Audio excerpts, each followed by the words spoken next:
I'd like to welcome everyone to the July 9th meeting of the Gainesville End of Life Doulas. We have this monthly meeting every second Wednesday from 3 to 4 p.m. My name is Shanti Vani, and I'm the president of the Florida End of Life Doula Alliance. And I was so happy when my friend Elizabeth stepped forward to offer to present today, because the topic is, I think, really a cool way to address facing our death. And I'm sure she'll do it with humor and lightness. It's writing your own creative obituary. This is the first of a series of 3 sessions that we're going to have.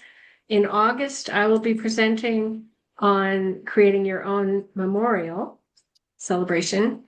And then Josephine, who is here, is going to do it in September, and it's going to be titled Celebrate Me While I'm Still Here. That should be really fun. So, Elizabeth, I've known through the Unitarian Fellowship for years, off and on, and she's attended our conversations about death and dying, which we do at the library every month in person. And, she's just a very fun and interesting person. And I will say publicly that Elizabeth is considering getting trained as an end-of-life doula. So we're going to put the stamp on that. It's now public. Oh, Ashley, I see you grinning. Yeah, and look at Anna. Well, by the way, Phyllis has said that she is not able to speak. So I'm sorry, I forgot to mention. Phyllis wasn't excluded on purpose. She's not able to use her microphone, but anyone who has a question or comment can put it in the chat, and especially those who can't speak. So I'm just going to turn it over to Elizabeth to share what this is about writing your own creative obituary. Well, great. Thank you, Shanti. I appreciate the opportunity. Um, I guess I kind of think back to a couple of things that really influenced my thoughts and my direction in terms of addressing end of life issues. And because of today's topic, I'll go back to when I was in my 20s, and my dear grandfather contacted me and asked if I would please come and sit with him. And this was very unlike him because he wanted some things written down. So I went and I sat with him, and he set up a card table. This was like an official business meeting in his living room. And he proceeded to have me write down the kinds of things that he was interested in having his family and his friends, especially his family, understand about end of life for both he and my grandmother, who at that point was suffering from dementia. And I think one of the most moving things that I learned in that session, and this is something that we all need to think about. Um, well, first of all, let me say that the overriding topic of the 3 sessions, I think we came up with a rather tongue-in-cheek name that you may have read in some of the advertising, and it's called Thinking Outside the Coffin. You know, just the play on words there a little bit. And so I just need to remind all of you right now, so as we dive into this topic, that right now, because you're here, you all are outside the coffin. And so you are now in the position of deciding for yourself what your obituary says. And that's what was moving to me, because my grandfather made it very clear what was to go in the obituary. And one of the things that he said was that there was to be no service of any kind. Now, had he not said that, and I had not written it down, I'm sure we would have fumbled through and come up with something. But since we're outside the coffin right at this moment, the power is in our individual hands as to determine what happens next. And I've talked to some people who say, I don't care because I'm going to be dead and it's not going to make any difference at all. I don't feel that way. I feel like I am giving a gift to the people I leave behind by making it as easy on them as I possibly can. So there are other aspects of addressing that are not on our topic for today. But obviously, yes, one of them is, what do you want to have said about you? So because I'm outside the coffin, I can determine what is important to me to be said about me when I'm gone. So, like at your service, if you have one, pretty traditionally, the obituary is read aloud. So I think about it. I have a very dear friend who, in early in her career, was a paid obituary writer. And so she would go out to the home, she would sit with the people after someone died and get the information, write it down, and then that's what was published. And you read them all the time, the traditional ones. And that's perfectly wonderful and that's perfectly fine if that's what you're comfortable with. Or if you're not comfortable doing your own, then that's what probably is going to happen. Um, so I just think about, okay, if I was a fly on the wall at my own service, what would I want to hear? And so I have the choice of writing it and sharing it before I'm inside the coffin, or do I want the things to be read and said at my service that are what other people think are important about me? So I think I hope what you're going to learn, because I'm going to have a couple of little activities I'd like you to do. So I hope you have something to write with and something to write on. This is strictly for you. Do whatever you will with it. Um, but there are like four kind of stages or steps, I guess I would ask you to go through with me quickly. And that'll give you some raw material with which to create your own. And then at the close, toward the close of our talk, and we can open it up for questions if we have additional time. Um, but then I'm going to actually read you, and you'll get to see it on screen, what I've written for myself based on these questions that I'm going to ask you to kind of think about now. Okay, so one really important thing I think is that whatever you do today, whether you choose to use it or not, I would suggest that one of the most important things is that whatever it is, be fluid and flexible. I first wrote this first one, and I think the date on it is 2016. I'm not sure. But since then, I've updated it several times, including day before yesterday, so that I had it updated for this presentation. So, and it has changed. I mean, there are things that I've added and things that I've taken out that I thought, that's not so important to me anymore. So, flexibility and fluidity, I think, are so essential, and that it needs to be updated pretty regularly because you'll find you change. At least I have. Okay, so I put this as Roman numeral one. So if you just want to kind of differentiate this out in your own writing, Roman numeral one is essentially your name, how you want it to be described, um, and the date of your death, which obviously right now it's blanks on my copy, um, and then what you want said about the manner of death. So I have two paragraphs for this, which you'll see in a little bit. And one of them is if I were to die suddenly, that I died suddenly on such and such a date, and this was the cause of death. And then the alternative is that I died surrounded by family and friends, hopefully, um, and, had been suffering with this or that or the other thing, just the cause of death. And again, it's up to you as to how detailed you want it to be, or how vague you would like it to be. So that for me would be the Roman numeral one. And Roman numeral two, think of, and there would doubtless be many more, but think of, and right now, write down for our purposes today, three facts about you that are important. And it could be, your birthplace, where you grew up, your educational background. You can do all of these. You can do one or two or three. I'm just suggesting right now, just jot down three or so. Um, it could be your educational background, your career, um, where you have lived, It could be your family, any number of kinds of things, because we're each so independently different. What's important to me may not be important to you, and vice versa.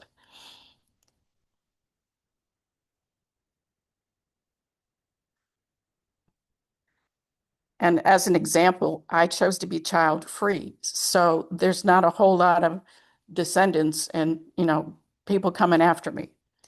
So that's a piece that I pretty much have left out.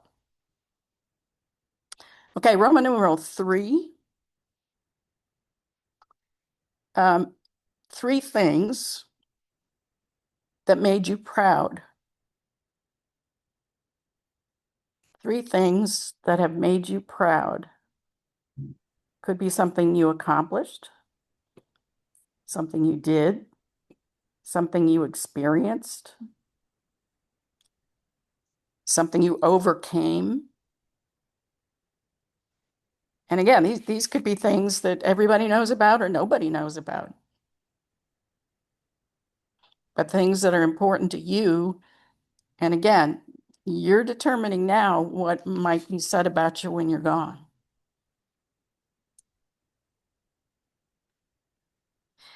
And then Roman numeral 4 is special requests.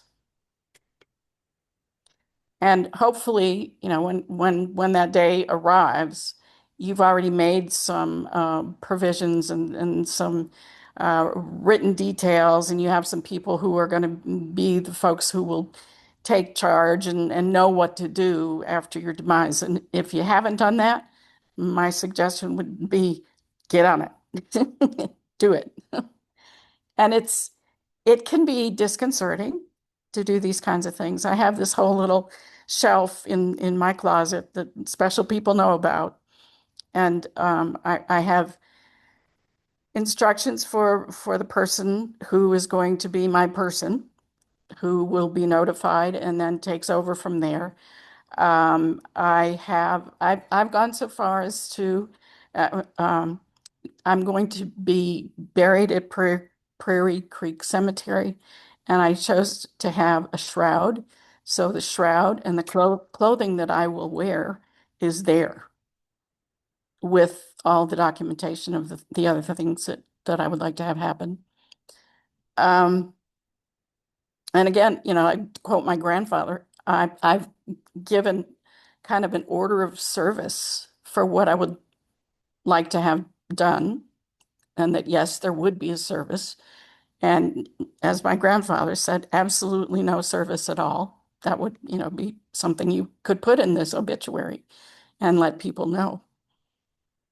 And then, of course, any other details that you think are important that are maybe not included in your paperwork that you already hopefully have done. Okay, so does anybody have any questions about those aspects of raw material from which you can draw? Questions? Okay. Well, let's go ahead and read through mine, and then maybe that will instigate some questions or motivate you to go ahead and get started on your own. Um, and there's a little bit of a mistake there. It says updated June 7th, 2025, the first anniversary of Errol's death. That second part actually is not true. That should have been the previous date. That's when I updated it, which would have been a year ago in May. However, an interesting coincidence, and part of the reason that I actually volunteered to do this was because when Shanti said it would be on June 7th, and I looked at my calendar and I said, Shanti, that's the 12th anniversary of my father's death. I think he's telling me something. So 12 years ago today was actually my dad's death. So anyway, this document was originally written July 21st, 2016. Another piece of this is the fact that Earl, my husband, was 23 years older than I am. And so with that kind of an age spread, thinking about, what could happen next is something that I have been conscious of all my married life. We were married, we would have celebrated our 44th anniversary last week. So, just having that much of an age gap is something, it's not like someone is your same age and you grow that way together and you think it is never going to happen to you. When your spouse is that much older, it's kind of on your mind. Okay, and so then I have a disclaimer here. And yes, this is the way I want it. Nobody cares who my parents were or who survives me except the people who already know. So that's me. I chose not to put my childhood nickname in there because, again, the people in my family still call me by that nickname. But I just kind of said, nah, I don't want to have that in there for now. I may change my mind at some point in time and stick it in there, but for now, that's the way I would like to have it. And so then it just says I died at age whatever, just the way she wanted to, quietly at home, under hospice care with her dear ones close by.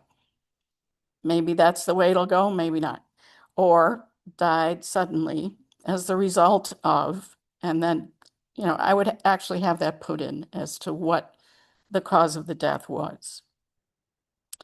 And then I say, in her words, I tried to be a good person. I was strong and fragile, caring and compassionate, private and yet outgoing, a loyal companion, a good listener, and most of all, a lover of hugs. Elizabeth loved challenges and always did her best to not just succeed, but exceed, given something into which she could infuse her passion. At the very least, when things may not have gone well, she would try to rise above, as her beloved grandmother always encouraged her to do. Among the things about which she was most proud, she held a hummingbird as she helped it recover from dehydration. It flew away from her hand. She held the hand of a friend who had no one else at the moment that he died, and then created and conducted the memorial service for him. Elizabeth also wrote and conducted the memorial service for her father. Identified with and cared about the wonderful folks she encountered through the Unitarian Universalist Fellowship of Gainesville and thrived on her involvement with them, particularly the challenging role of worship chair, within which she grew immeasurably. She guided, counseled, and supported countless children and adults in the more than 45 years she spent as an educator. Earned the respect and admiration of colleagues in many different walks of life. Mother of 10 cats over time, Elizabeth appreciated and loved nature and added her voice to those calling for climate change and kindness to the earth. As challenging as it became, she remained loyal and devoted to her husband of 42 years, Earl. She always attempted to maintain family ties, even in trying circumstances, with family in many different places. Elizabeth lived with a philosophy: if family is not near, make those near family. To remember her, Elizabeth asks that you take time to read to a child often. Memorial contributions may be made to Unitarian Universalist Fellowship of Gainesville Ministers Discretionary Fund or hospice, if appropriate. I'm not done yet. And then, like I say, I updated it the other day.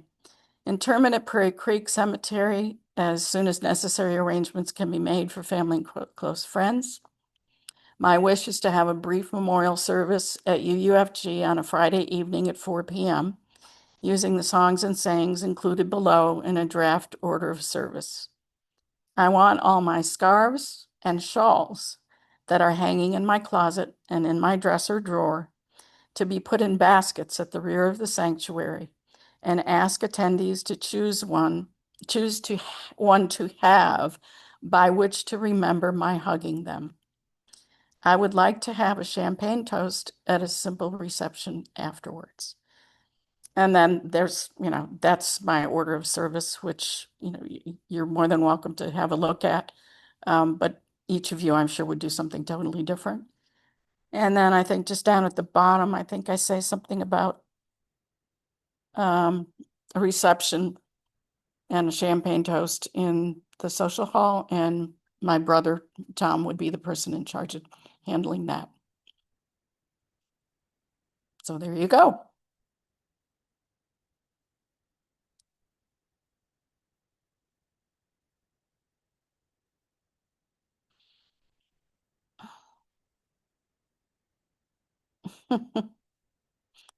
Any thoughts? Any feedback? That's lovely, Elizabeth. I really enjoyed your idea of the basket of scarves as loving hugs. That's delightful.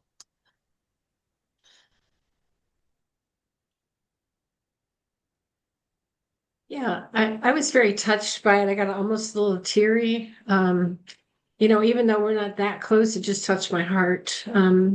To be actually talking to the people who and picturing you offering your offerings to the people who will be there celebrating you. It puts such a special touch into it rather than others creating it. So that was very insightful.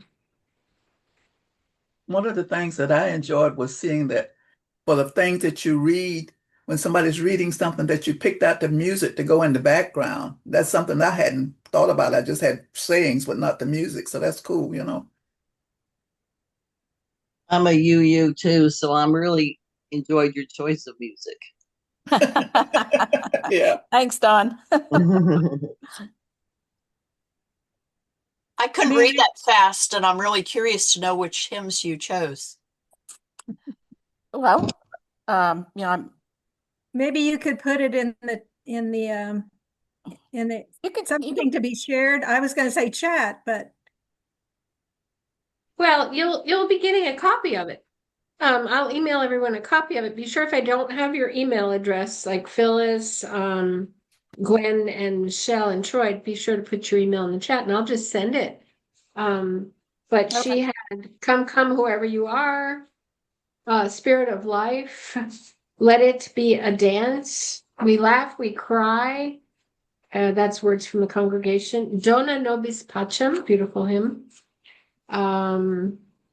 Adding harmonies, Blue Boat Home, and Now Let Us Sing. Those are the songs. I have a question, if I may. Sure. I'm just curious, and you can say, I don't want to answer that if I'm being too intrusive. I don't know. Tell me your reasoning behind not including your parents.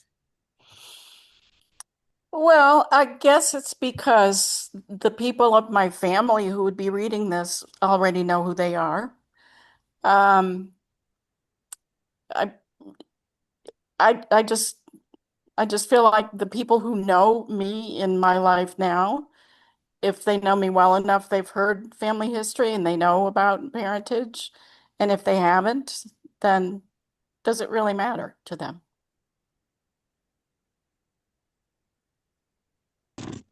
You could I change my responded. mind, maybe, but I don't know. I don't know. I'm getting going on ancestry.com and I'm so fascinated with the connections and I'm finding out things about my parents that I didn't know. And as an only child, I'm proud who my parents were and what they did and what they accomplished. Some people know me because of who my parents were, is what I'm trying to say. Okay, and that's probably another factor and another reason why, because my whole family history is in Western New York, and I've lived in 4 states, and so the people I know now who would be given this information, I don't think it would be of any importance to them. But I totally agree with you.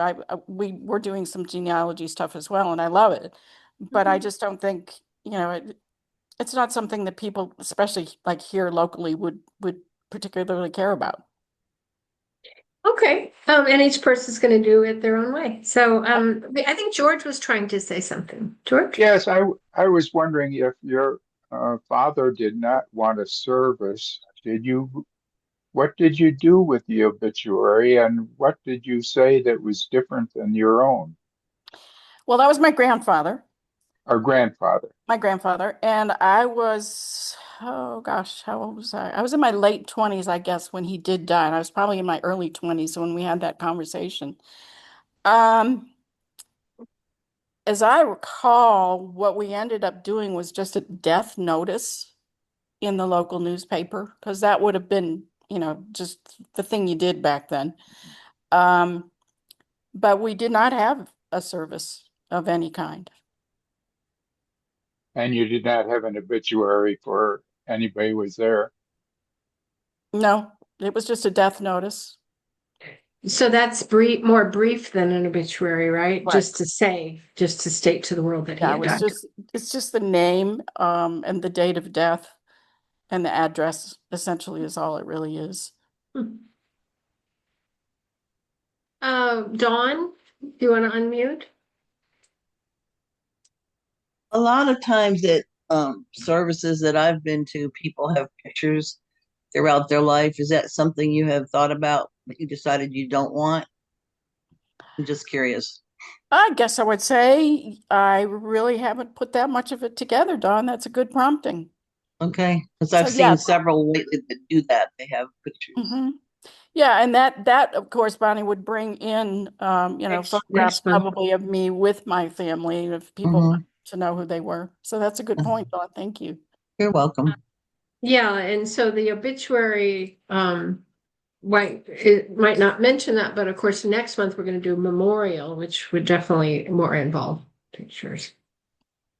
So, welcome, Susie. We're glad you could come. This will be available in a recording afterwards in a day or two. So I'm sorry I'm late. Somebody, Gwen said, Susie, where are you? And I go, oh my God, I completely forgot. 'Cause I'm up in Minnesota, so I was doing other things. But is everybody saying what their obituary is or ideas about their obituary?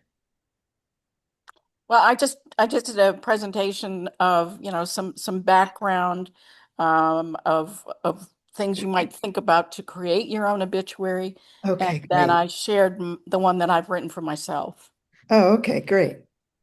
Let me just get a feel, read the crowd. Was it helpful to go through those steps to get a beginning feeling of the kinds of things to perhaps put in one? Because if I just say, well, throw the old traditional one out, then you're kind of like, where do I go? Were those steps helpful? Are there other things that I could have said that would have been more guidelines, Chris? Yeah, I especially like your creativity, some of the things you put in there that gave it flair and made it uniquely yours. Those are the things that make it real personable and help people relate to you, even if there are people at your service who did not know you. There Mhm. may be tag-alongs. So I think that really colors it beautifully. My mom collected obits, the most creative, fun ones she could find. One of the funniest ones I found was in lieu of flowers, don't vote for blank.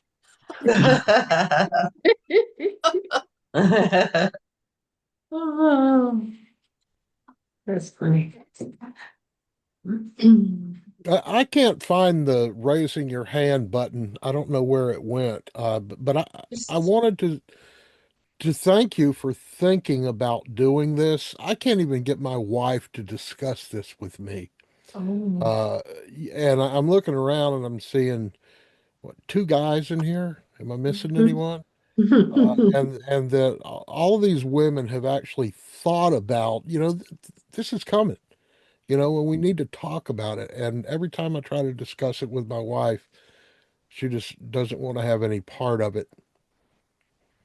So I think it's great that you do think outside the coffin, to steal your phrase.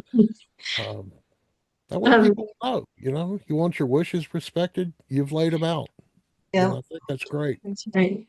So I would like to offer, Philip, that you can tell your wife you have a death doula. You might not want to use that word. You can say you have an end of life doula who is happy to work with you, and I'll volunteer to give you a little bit of time.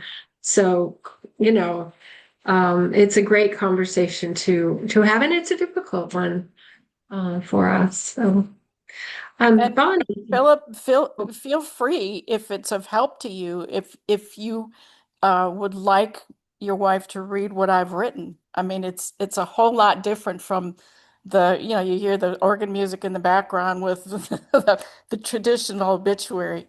And by the way, do you folks know how expensive those are? I mean, I just tried this. This is kind of interesting, a little aside. Just before I got on with Shanti earlier today, I tried to figure out how much an obituary now costs, like for the Gainesville Sun. And I got so frustrated with being bounced around through the USA Today channels. I mean, I couldn't even find obituaries. And so I gave up on that. But I do remember 12 years ago when we did my dad's obituary. And I have to say, my two brothers were very wordy, not worried, wordy. So it was kind of extensive, but it was $900 back 12 years ago. And I do know that Main Street Daily News, which is a relatively new thing here in town, they are starting to do obituaries. The problem is, again, for them, it's kind of a tricky thing. And so they've dabbled in it. I'm not really sure where they're going next. It's one of my volunteer opportunities I'm trying to keep in touch with. But so yeah, they're expensive, and you could probably print off something like this and pass it out at the service as opposed to, and maybe get away with just a death notice in the regular paper. But again, Philip, if it helps to share what I've put together, or you write your own. Yeah, share You it. seem like somebody who could be pretty upbeat and maybe come up with some interesting things. Your wife might go, "Really? This is what you want remembered?" You Well, know, I actually have a doula that I've seen her one time where I live, and we're just kind of getting to know each other right now. And at some point, once she learns enough about me, I want to bring my wife along because maybe she will talk to her. Um, I've taken steps so that there's information there for my wife to know what to do. But I mean, got to think about having a conversation with her about writing an obituary. I not can ready for hard, that. yeah. And I'm sure it's all got to do with fear. Every Mhm. bit of it's got to do with fear. Mhm. And maybe not calling it an obituary, but just my story in brief or something, because that language is about death. But what I want you to know about me, for some fun facts about me. It's all in how we present it. I know for a Elizabeth, couple of summers. Oh, go ahead, Susie. Weren't on before I was sorry. on. So. For a couple of summers when I was away out in Alaska, I always had extra time. So I started writing my obituary, and I'd send new edited versions to a friend who's not worried about me thinking of my own death. And she kept going, Susie, okay, it's all right. You went to this high school, you went to this college, you went to this grad school, blah, blah, blah, blah. She goes, Susie, we want your essence. And I said, well, I can't just sit here and write, all kinds of good things about myself. And she said, she sent me something recently. She said, Susie, this is you to a T. And I looked up some letters of reference in the last 10 years that people have written about me, 15 years. And I picked words from there to start, because I thought, I'm not going to sit here and just think of, how great I am. So that's what I did. I got a physician who wrote a letter of reference, a colleague, a friend. And so I just took quotes from them, and that helped get me started. I'm still not finished because I put it aside the last 2 years. But but it's really nice to get feedback from somebody you know really well, that's a personal friend, that's not freaked out thinking you're gonna commit suicide anytime soon or something like that. It helps. And I may just have I may ask a couple of people, can you just write like what you would like to say about what you think I should say about myself in my obituary? Just so I can get a couple more words, and ways of describing my essence. Because she Well, says that's what we want, is we want the true essence of Susie in your obituary.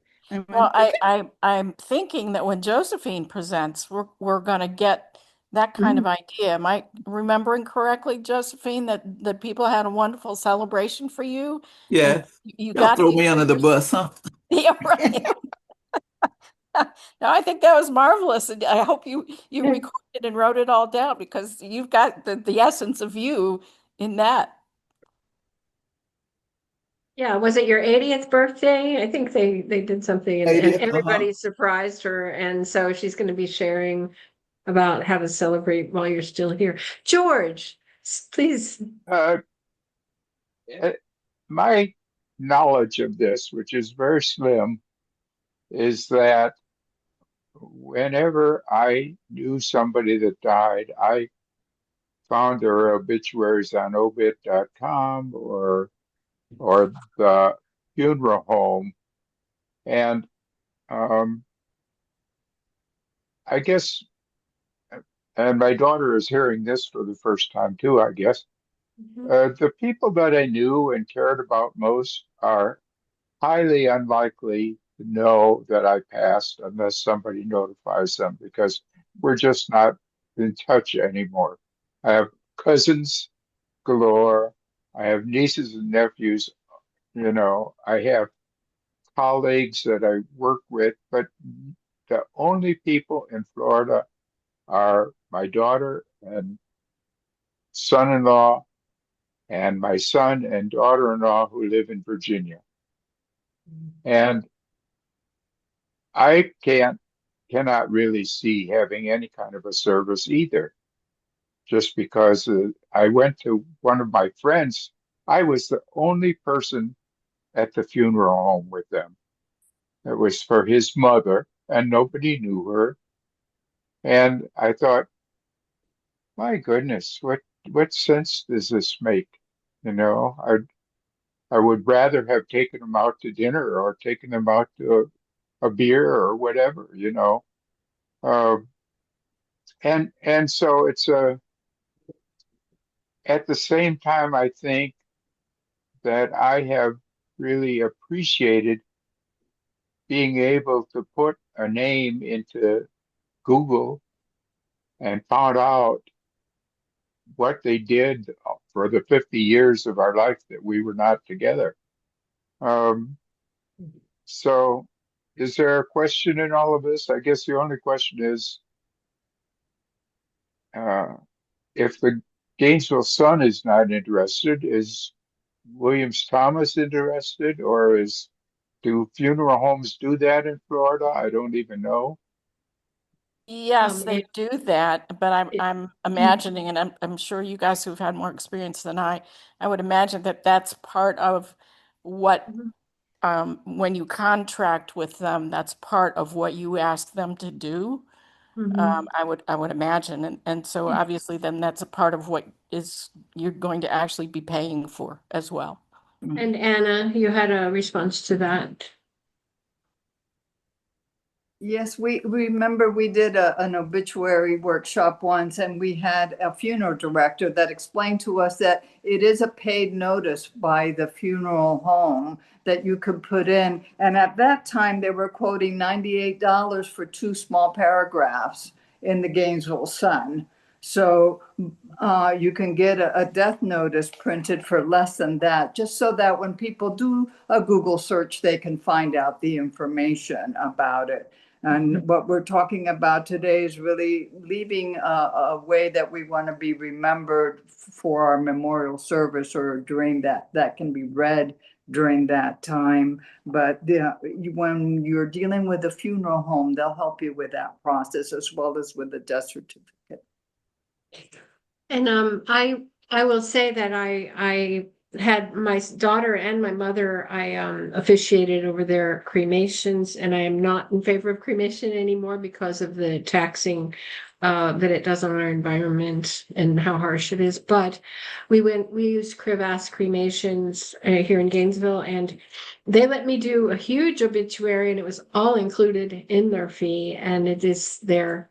I guess as long as the business stays in business, it's there and available. And that was a really sweet part of it because there was no extra charge for that. And it all, their fee was, I don't know, $700 or $800 at the time. It may be like 1,000 now, higher. But and I can put it in the chat so you guys could look at it. It's Helen Hardy at Crevasse, and it was really sweet and fun with a photograph and everything.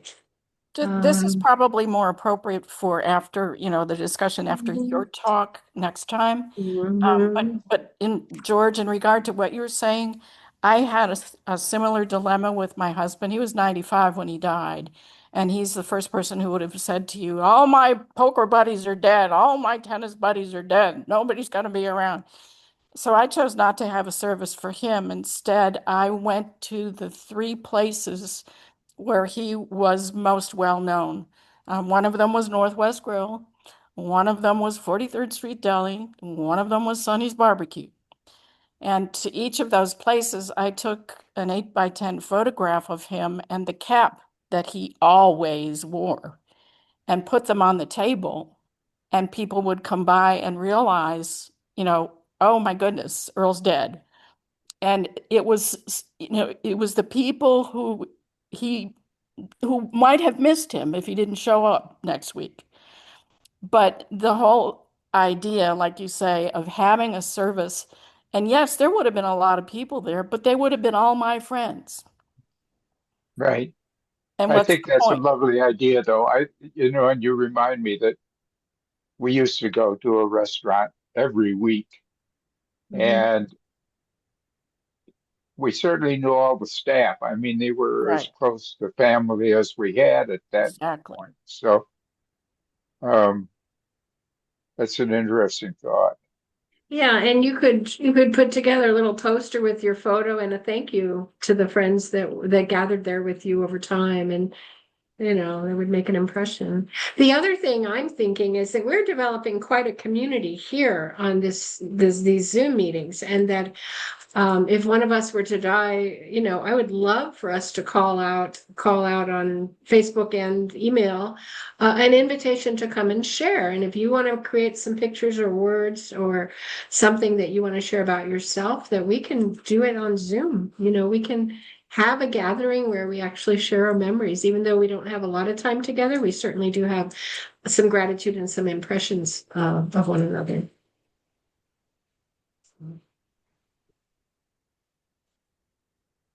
Somebody else want to speak? I think Bonnie and then Chris. Thank you. I now have comments for 3 other conversation tracks. Philip, I don't know I don't know you, I don't know your wife certainly, but for me, the impetus for writing my own was primarily started when I went to a standard memorial service for a professor, my graduate professor. And I went with a friend who had also been a graduate student of this woman.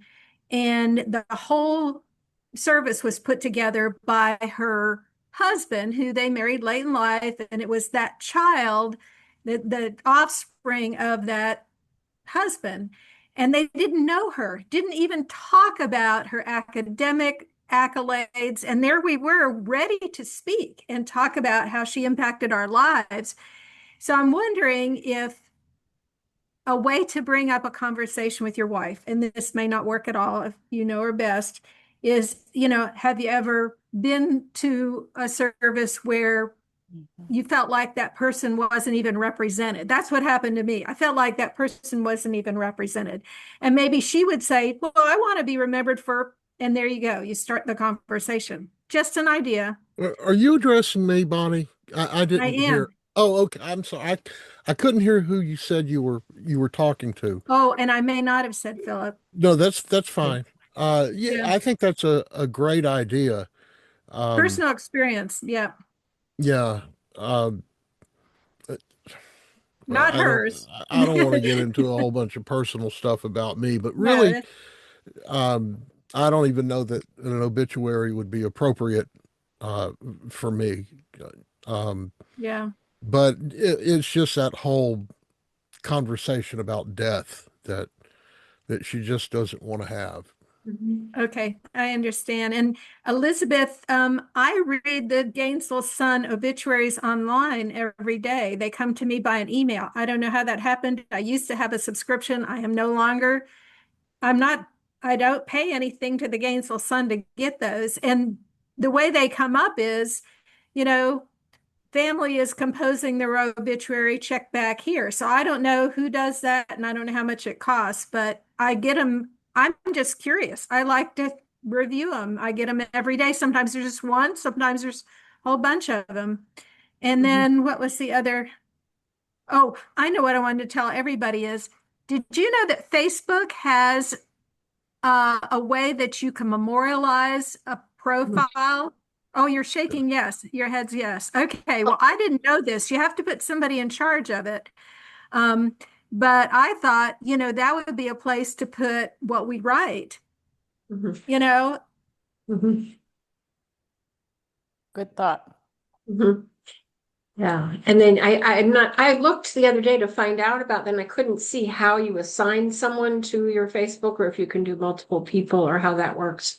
But it is, I think we should probably do a whole session on digital stuff, like how to preserve our digital stuff, or if we want I'd to. love to participate in that. I've got so much I want to say right now about AI, Okay. and I'm just Yeah. having to bite my lip and not do it. Because I we are at time almost, but yeah, I mean, that'll be great. I extensively use AI in this end of life planning, and but I didn't want to, dominate the conversation. I did see that Ashley said something about water cremation a moment ago. Yes. I've In recently chat. just learned about that myself as well.